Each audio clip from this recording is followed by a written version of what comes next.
In digital Marathi, जनतेच्या हक्काचं व्यासपीठ। उल्हासनगरच्या मध्यवर्ती जिल्हा रुग्णालयात सध्या रुग्णांवर डॉक्टरांना मेणबत्तीच्या प्रकाशात उपचार करण्याची वेळ आली आहे। रुग्णालयात गेल्या 5 तासापासून वीज नाही। परिणामी रुग्णांचे आणि रुग्णालयातील कर्मचाऱ्यांचे मोठे हाल होत आहेत। दरम्यान शुक्रवारी महावितरणकडून शटडाऊन घेतला जातो। मात्र रुग्णालयातील जनरेटरचे देखील काम निघाल्याने वीज पुरवठा गायब झालाय। परिणामी रुग्णांचे मोठे हाल होत आहेत। मागील 4 महिन्यांपूर्वी देखील रुग्णालयात तब्बल 2 दिवस वीज पुरवठा खंडित झाला होता। तेव्हा देखील रुग्णांचे असेच हाल झाले होते। वारंवार जिल्हा रुग्णालयात वीज जात असल्याने प्रशासनाच्या कामावर प्रश्न उपस्थित होत आहेत। जिल्हा रुग्णालयाची ही अवस्था असेल तर प्रशासन नक्की करतंय काय, असा सवाल या निमित्ताने उपस्थित होतोय। दर शुक्रवारी नेहमीप्रमाणे शटडाऊन असतो आणि त्याप्रमाणे आजही शटडाऊन शुक्रवारचा आहे। आजचा हा शटडाऊन त्यांनी 5 ते 6 तासाचा घेणार म्हणून सांगितलं आणि त्याचबरोबर आपल्या इथे जनरेटर आहेत। मग त्याचबरोबर इलेक्ट्रिक PWD यांनी जे जुने झालेले पॅनल्स आहेत ह्या शटडाऊनमध्ये बदलण्यासाठी घेतलेले आहेत। तर जुने पॅनल लावून आता नवीन पॅनल लावण्याचं काम चालू आहे आणि त्याच्यामुळे मग ते जनरेटरचं जे तिथं डिओ असतो तो लावता येत नाही, कारण बॅकफ्लो होऊन लोकांना कामं करता येत नाहीत, म्हणून जनरेटर पण काही ठिकाणी लावता आले नाहीत आम्हाला। त्यामुळे मग थोडं काही कॉरिडॉरमध्ये ओपीडीमध्ये लाईट नाही असं दिसतं लोकांना, परंतु जिथे डायलायसिसला लाईट पाहिजे तिथे आहे, जिथे एशनशियूमध्ये लाईट पाहिजे तिथे आहे। म्हणजे हे काही मोक्याचे ठिकाणं सोडून बाकीच्या ठिकाणी आम्ही जनरेटर बंद करून ठेवले। पण वार्डात सुद्धा लाईट नाही आहे। हो, वार्डामध्ये सध्या म्हणजे जनरेटर जर लावलं तर तेच म्हटलं ना तुम्हाला, बॅकफ्लो होतं ना, लोकांना कामं करता येत नाही।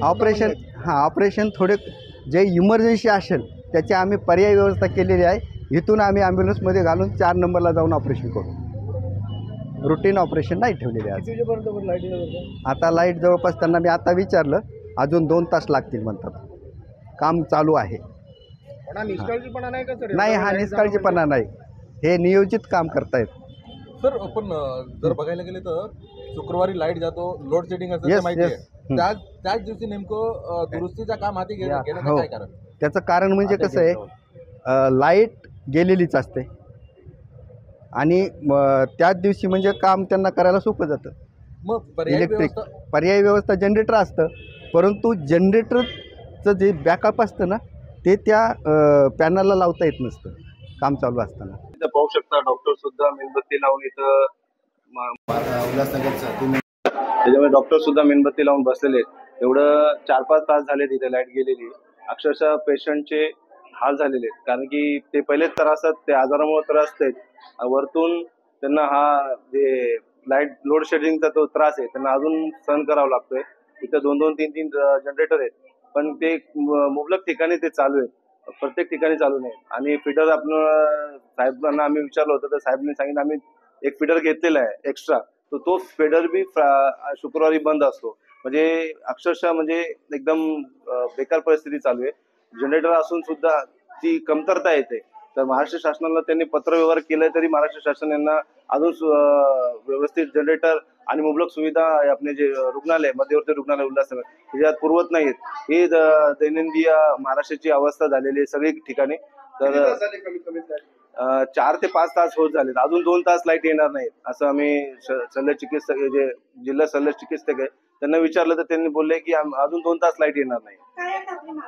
आमची मागणी आहे महाराष्ट्र शासनाने आणि मुख्यमंत्र्यांकडनं एवढीच मागणी आहे का बाबा, आणि जे आपले आरोग्य मंत्री आहेत त्यांनी याच्यावर जास्त पूर्ण महाराष्ट्रामध्ये जे सरकारी दवाखाने आहेत, रुग्णालय आहेत, त्याच्यावरती भर द्यावी आणि त्यांना सुविधा जे जनतेला आहे ते पुरवण्याची त्यांनी एकदा म्हणजे मनापासून त्यांनी प्रयत्न करावा।